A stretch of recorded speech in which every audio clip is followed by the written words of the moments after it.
มื่อใดก็ตามที่คุณสามารถรักษาที่ต้นเหตุของความดันโลหิตสูงได้ความดันโลหิตสูงนั้นก็จะค่อยๆลดลงแล้วเรามาดูที่สาเหตุกันก่อน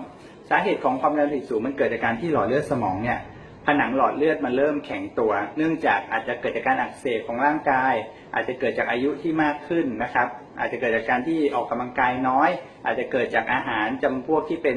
ไขมันชนิดตัวไม่ดีหรือไขมันทรานก็ได้ไปเกาะตามผนังหลอดเลือดครับเพราะผนังหลอดเลือดเนี่ยครับมันค่อยๆตีบแคบลงเนื่องจากผนังหลอดเลือดมันไม่ยืดหยุ่นนะครับพอมันตีบจากปกติเท่านี้เหลือเท่านี้ปุ๊บเลือดที่ไปเลี้ยงสมองส่วนปลายส่วนนี้จะไม่พอดังนั้นนะครับร่างกายก็เลยปรับตัวครับโดยการบีบหัวใจแรงขึ้นทำให้ความดันเพิ่มขึ้นในการผ่านรูเล็กๆที่อยู่ที่หลอดเลือดสมองบางส่วนที่เริ่มตีบแคบแต่ว่านะครับเวลาคุณวัดความดันที่แขนหลอดเลือดที่แขนมันไม่ได้ตีบด้วยเวลาคุณวัดความดันโลหิตสูงที่แขนมันก็เลยสูงขึ้นความดันโลหิตที่แขนก็เลยสูงขึ้นนะครับงั้นเราก็เลยเรียกว่าโรคความดันโลหิตสูงดังนั้นวิธีการแก้นะครับก็คือคุณต้องทำอยู่2อย่างที่1คือคุณต้องเริ่มกินยาความดันโลหิตสูงก่อนทำไมถึงต้องเริ่มกินยาความดันโลหิตสูงเพราะว่าวิธีการแก้เนี่ยก็คือคุณต้องเริ่มไปออกกำลังกายแล้วถ้าคุณออกกำลังกายเยอะๆโดยที่คุณไม่กินยาความดันคุณจะเพิ่มสูงขึ้นอาจจะ180-200แล้วอาจจะทำให้หลอดเลือดสมองคุณเนี่ยมันระเบิดและแตกได้นะครับดังนั้นต้องกินยาความดันโลหิตสูงก่อนแล้วอย่างที่2คือคุณต้องไปเริ่มคุมอาหารนะครับโดยการคุมอาหารที่ให้พลังงานทั้งคาร์โบไฮเดรตนะครับเปลี่ยนข้าวเป็นข้าวไม่ขัดสี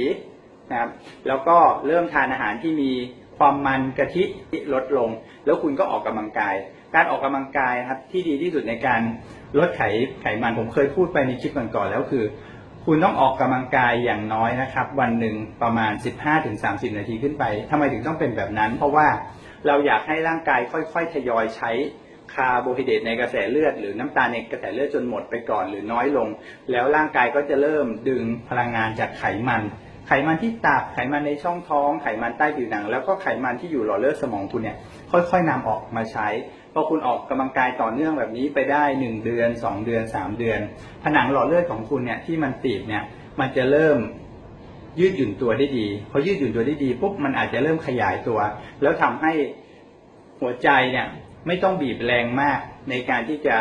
ทำให้เลือดไปถึงหลอดเลือดสมองที่เคยติดนั้นแล้วผลสุดท้ายความดันจะเริ่มลดลงคุณหมอก็จะเริ่มค่อยๆลดขนาดยาลงช้าๆควบคู่กับการที่คุณเนี่ยค่อยๆไปออกกำลังกายและคุมอาหารและผลสุดท้ายสิ่งที่เกิดขึ้นก็คือถ้าคุณสามารถทำได้อย่างต่อเนื่องก็จะสามารถหายเป็นความดันโลหิตสูงได้แต่ถ้าใครที่ยังรับประทานยาเพียงอย่างเดียวไม่คุมอาหารไม่ออกกำลังกายคุณก็จะไม่สามารถหายเป็นความดันโลหิตสูงได้ครับดังนั้นผมอยากให้ทุกคนหายแต่การที่จะหายได้ต้องอยู่ในการควบคุมของแพทย์นะครับห้ามไปออกกำลังกายคุมอาหารเพียงอย่างเดียวโดยที่ไม่รับประทานยา